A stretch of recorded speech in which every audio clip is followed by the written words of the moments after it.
शांति। आज है 2, 10 और 11। तो आज नवरात्रि का छठा दिन है और फिर आज स्वतंत्रता भारत को दिलाने वाले हमारे जो बापू हैं गांधी जी, तो आज बापू महात्मा गांधी जी की जयंती भी है। तो इसीलिए आज हम स्वतंत्रता को याद करेंगे।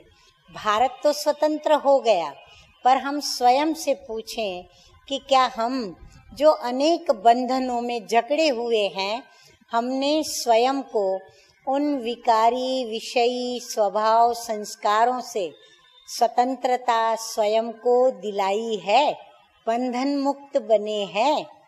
तो आज है रविवार और रविवार होने के कारण आज है मीठे मीठे प्यारे प्यारे अव्यक्त मूर्त अव्यक्त बाप दादा की अव्यक्त मुरली। तो रिवाइज कोर्स की तारीख है 28/6/73 और आज की अव्यक्त ज्ञान मुरली का हेडिंग है योग युक्त होने से स्वतः युक्ति युक्त संकल्प बोल और कर्म होंगे।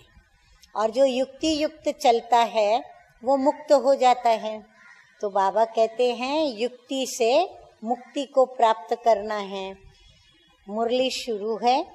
जैसे जिस्मानी मिलिट्री को मार्शल ऑर्डर करते हैं कि 1 सेकंड में जहाँ हो जैसे हो वहाँ ही खड़े हो जाओ। अगर वह इस ऑर्डर को सोचने में व समझने में ही टाइम लगा दे तो उसका रिजल्ट क्या होगा? यदि वो ऑर्डर देने में टाइम लगावे या फिर जो ऑर्डर को मानने वाले हैं वो मानने में टाइम लगावे तो क्या होगा? अव्यवस्था होगी और गड़बड़ हो जाएगी। तो विजय का प्लान प्रैक्टिकल में आ नहीं सकेगा। इसी प्रकार सदा विजयी बनने वाले की विशेषता यही होगी कि 1 सेकंड में अपने संकल्प को स्टॉप कर लेना। हमारा अपने मन के संकल्पों के ऊपर इतना कंट्रोल हो, इतनी हमारे अंदर कंट्रोलिंग पावर हो कि हम उसे ऑर्डर करें। क्योंकि मैं मालिक हूँ आत्मा, तो मैं ऑर्डर करूँ कि शांत हो जाओ, स्टॉप हो जाओ, तो वो स्टॉप हो जावे। कोई भी स्थूल कार्य व ज्ञान के मनन करने में बहुत बिजी हैं, लेकिन ऐसे समय में भी अपने आप को 1 सेकंड में स्टॉप कर लेना। ऐसा संकल्प नहीं चले कि हम तो ज्ञान का ही सोच रहे हैं, हम तो बाबा की याद में ये बात कर रहे हैं, ये बात सोच रहे हैं। नहीं, स्टॉप माना स्टॉप। फिर कितनी भी शुभ बात सोचते हो, चाहे सेवा की सोचते हो, चाहे बाबा से रू रिहान, पर हमको स्टॉप होना है, माना अपनी अशरीरी स्थिति में 1 सेकंड में स्थित हो जाना है। आज की मुरली की तारीख तो मालूम ही है आप सभी को, क्योंकि आज है 2, 10, 11। अब ये दूसरी मुरली है और वो दूसरी मुरली की रिवाइज कोर्स की तारीख है 30/6/73 और इस मुरली का हेडिंग है बाबा और बच्चे। तो बाबा किसका? सबका नहीं, मेरा बाबा। क्या बोलेंगे? मेरा बाबा। और बच्चे कौन? सभी बच्चे नहीं, मैं बच्चा। तो मुझ बच्चे के लिए, मेरे बाबा अव्यक्त मुरली चला रहे हैं। ये बात सोचकर खुशी में रहना है और फिर खुशी खुशी से मुरली सुननी है। अब देखो बाबा फिर से हमें प्रश्न पूछ करके चेकिंग करने को कहते और फिर चेकिंग के साथ साथ, प्रश्न के साथ साथ हमें बहुत अच्छे अच्छे उत्तर दे रहे हैं। प्रश्नों के रूप में समझा रहे हैं और प्रश्नों के रूप में ही हमें अपनी चेकिंग कर लेनी है कि मैं कहाँ पर हूँ। तो बाबा पूछ रहे हैं कि ये संगठन कौन सा संगठन है? क्या इस रूहानी पहेली को जानते हो? जान गए हो व जान रहे हो? जान गए हो तो जानने के साथ साथ जो जाना है उसको मान करके चल रहे हो। पहली स्टेज है जानना, फिर दूसरी मानना और तीसरी स्टेज है चलना। तो हमारी 3 स्टेज है ज्ञान को धारण करने में चलने के लिए। तो वो 3 स्टेज है जानना, मानना और तीसरा चलना। तो किस स्टेज तक पहुँचे हो? क्या लास्ट स्टेज तक पहुँचे हो? माना चलना, जो लास्ट स्टेज है। जिन्होंने हाँ की उनसे प्रश्न है कि लास्ट स्टेज अर्थात तीसरी स्टेज क्या एवरलास्टिंग है? हाँ, सदा के लिए आप ऐसे ही चल रहे हो और चलते रहोगे? तो ये पूछ रहे हैं बाबा। तीसरी स्टेज तक पहुंचना तो सहज है और पहुंच भी गए हैं, लेकिन लास्ट स्टेज को अंडरलाइन करके एवरलास्टिंग बना। हाँ, पहुंच तो गए परंतु सदा बनी रहे, उसके लिए बाबा हमें अंडरलाइन करा रहे हैं। मैं कौन हूँ? हाँ, बाबा कहते हैं सोचो मैं कौन हूँ। ये अमूल्य जीवन अर्थात श्रेष्ठ जीवन के अपने ही भिन्न भिन्न नाम रूप को जानते हो ना? मुख्य स्वरूप और मुख्य नाम तुम्हारा कौन सा है? जैसे बाप के अनेक नाम, अनेक कर्तव्यों के आधार पर गायन करते हो, फिर भी मुख्य नाम तो कहेंगे ना?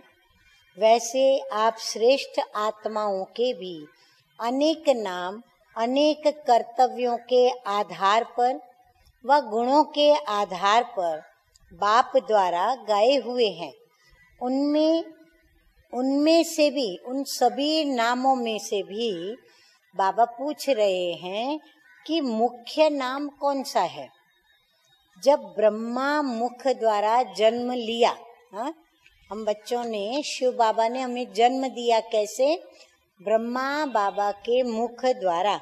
तो बाबा कहते जब ब्रह्मा मुख द्वारा जन्म लिया तो बाप ने तुम्हें किस नाम से बुलाया?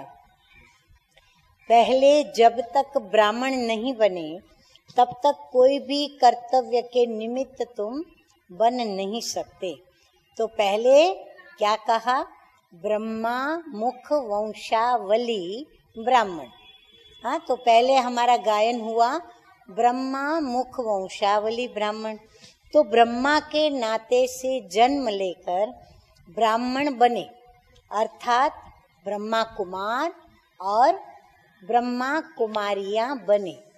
तो हम सब बच्चे क्या हैं? ब्रह्मा कुमार, ब्रह्मा कुमारी। तो आप स्वयं का यह परिचय सदैव याद रखते हैं ना? हाँ, कि फिर आप अपना लौकिक परिचय ही याद रखते हो? यह परिचय भी मर्ज लेकिन इमर्ज रूप में होना चाहिए, ब्रह्मा कुमार व ब्रह्मा कुमारियां।